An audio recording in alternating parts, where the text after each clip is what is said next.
شہریارآباد میں ایندھن کی قلت نے عام لوگوں کو سخت پریشان کن صورتحال سے دوچار کر دیا۔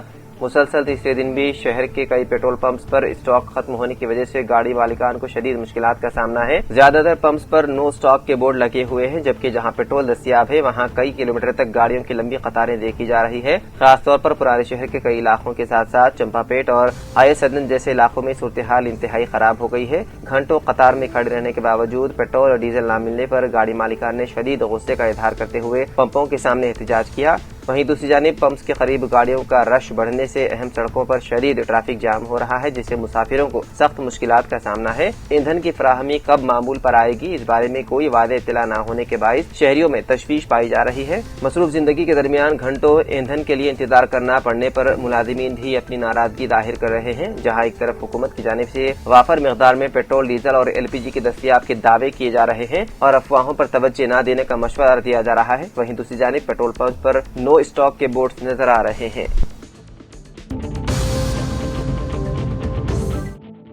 عثمانیہ یونیورسٹی میں پیش آئے ایک افسوسناک واقعے میں 19 سالہ انجینئرنگ کے طالب علم ونیش نے مبینہ طور پر پیر کے روز خودکشی کی کوشش کی تھی، تاہم علاج کے دوران اس کی موت ہو گئی۔ بتایا گیا ہے کہ ونیش، جو مائننگ انجینئرنگ کا طالب علم تھا، نے پیر کے روز یونیورسٹی کیمپس میں مندر کے قریب خود پر پیٹرول چھڑک کر آگ لگا لی تھی۔ واقعے کے بعد قریبی افراد نے فوری طور پر پولیس کو اطلاع دی، جس پر اسے گاندھی اسپتال منتقل کیا گیا، تاہم ایمرجنسی وارڈ میں علاج کے دوران شدید جھلسنے کے باعث وہ رات تقریباً 12 بجے دم توڑ گیا۔ ابتدائی تحقیقات کے مطابق وہ ناکام محبت کے باعث شدید ذہنی دباؤ کا شکار تھا۔ مبینہ طور پر اس کے پاس سے ایک خودکشی نوٹ بھی ملا، جس میں اس نے لکھا کہ جس لڑکی سے وہ محبت کرتا تھا اس نے اسے دھوکہ دیا۔ اس نے اپنے والدین اور دیگر افراد سے معذرت بھی کی۔ پولیس نے واقعے کا مقدمہ درج کرتے ہوئے تحقیقات میں ہے مصروف۔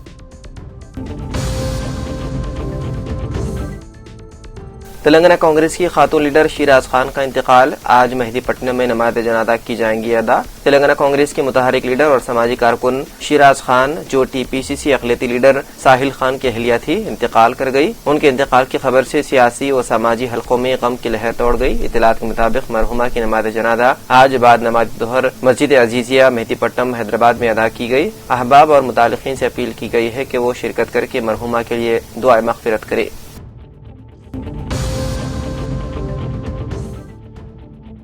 پنجاب کے پٹیالہ ضلع میں راجپور اور شمبھو ریلوے اسٹیشنوں کے درمیان واقع DFCCI کی ریلوے لائن پر کل دیر شب ایک زوردار دھماکے نے سبھی کو خوف اور دہشت میں مبتلا کر دیا۔ اس دھماکے کے بعد علاقے میں افراتفری کا ماحول پیدا ہو گیا اور حفاظتی دستوں نے واقعے کی فوری طور پر تحقیقات بھی شروع کر دی ہے۔ اطلاعات کے مطابق دھماکہ اس قدر زوردار تھا کہ اس کی آواز دور دراز کے علاقوں میں بھی سنائی دی۔ دھماکے کی خبر ملتے ہی ریلوے سیکیورٹی فورس GRP اور مقامی پولیس کے سینئر افسران پولیس دستے کے ساتھ موقع پر پہنچے۔ فی الحال کسی طرح کی جانی نقصان کی کوئی خبر نہیں ہے، لیکن کسی بڑے سازش کا اندیشہ ظاہر کیا جا رہا ہے۔ سیکیورٹی ایجنسیوں کو الرٹ کر دیا گیا ہے اور پورے علاقے کو سیل کر کے معاملے کی جانچ کی جا رہی ہے۔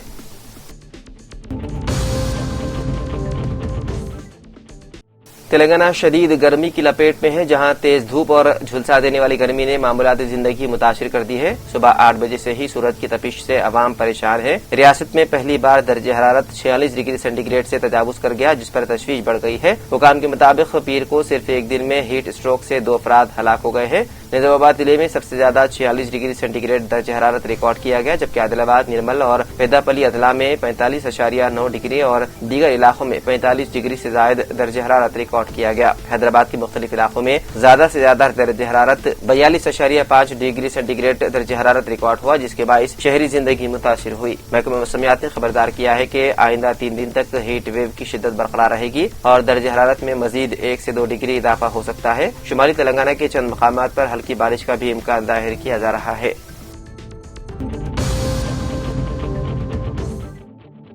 تلنگانہ میں 10ویں جماعت کے امتحانی نتائج کے اعلان کی تاریخ طے کر دی گئی ہے۔ ذرائع کے مطابق کل چہارشنبے کے روز دوپہر 2 بجے نتائج جاری کیے جائیں گے۔ اطلاعات کے مطابق حکومت کے مشیر کے کیشو راؤ نتائج کا اعلان کریں گے۔ یہ امتحانات 14 مارچ سے شروع ہو کر اس ماہ کی 13 تاریخ کو اختتام پذیر ہوئے تھے، جن میں تقریباً 5,15,000 ریگولر طلباء نے شرکت کی۔ 23 اپریل تک جوابی پرچوں کی جانچ مکمل کر لی گئی تھی۔ پہلے یہ کہا جا رہا تھا کہ نتائج مئی کے پہلے ہفتے میں جاری ہوں گے، تاہم اب انہیں 29 اپریل کو جاری کرنے کی تیاریاں مکمل کر لی گئی ہے۔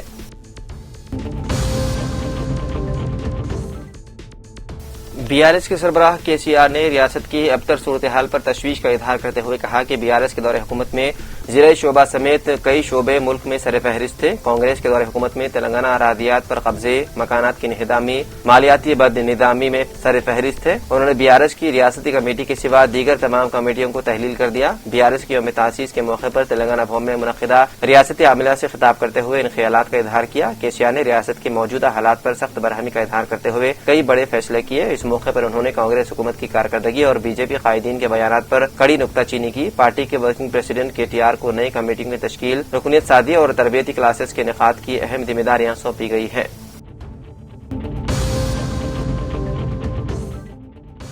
بین الاقوامی منشیات کے معاملے میں تحقیقات کے دوران ایک اہم پیش رفت سامنے آئی ہے۔ ملک میں منشیات کی اسمگلنگ کے ایک بڑے کیس میں کلیدی کردار ادا کرنے والے انڈر ورلڈ ڈان داؤد ابراہیم کے قریبی ساتھی سلیم ڈولا کو ترکی کے شہر استنبول میں گرفتار کر لیا گیا۔ بعدازاں اسے ہندوستان کے حوالے کر دیا گیا اور آج حکام اسے دہلی لے آئی۔ اسے لانے والا خصوصی طیارہ منگل کی صبح سویرے دہلی کے ٹیکنیکل ایئرپورٹ پر اترا، جس کی تصدیق سرکاری ذرائع نے کی۔ اس وقت اسے تفتیش کے لیے سینئر انٹیلیجنس حکام کی تحویل میں رکھا گیا ہے۔ مرکزی تفتیشی ایجنسیوں کی ابتدائی پوچھ تاچھ مکمل ہونے کے بعد امکان ہے کہ اسے ممبئی پولیس یا نارکوٹکس کنٹرول بیورو کے حوالے کر دیا جائے گا۔ سلیم ڈولا کی گرفتاری کو انڈر ورلڈ ڈرگ مافیا کے لیے ایک بڑا دھکا قرار دیا جا رہا ہے۔ داؤد ابراہیم کی ڈی کمپنی کے بیرون ملک منشیات کے آپریشنز میں ڈولا کو اہم سرغرہ مانا جاتا ہے۔ اندازوں کے مطابق اس کی نگرانی میں سالانہ تقریباً 5,000 کروڑ روپے کا منشیات کا کاروبار چل رہا تھا۔ چند ماہ قبل ڈولا کے نیٹ ورک سے وابستہ سلیم سہیل شیخ نامی ایک ڈیلر کو دبئی میں گرفتار کیا گیا تھا۔ اسے بھارت لانے کے بعد اس نیٹ ورک کی تحقیقات تیز ہوئی اور گزشتہ سال جون میں سلیم ڈولا کے بیٹے طاہر کو بھی گرفتار کیا گیا۔ طاہر کو بھی UAE سے بھارت لا کر تفتیش کی گئی۔ انہی کارروائیوں کے دوران سلیم ڈولا کے بارے میں اہم معلومات حاصل ہوئی۔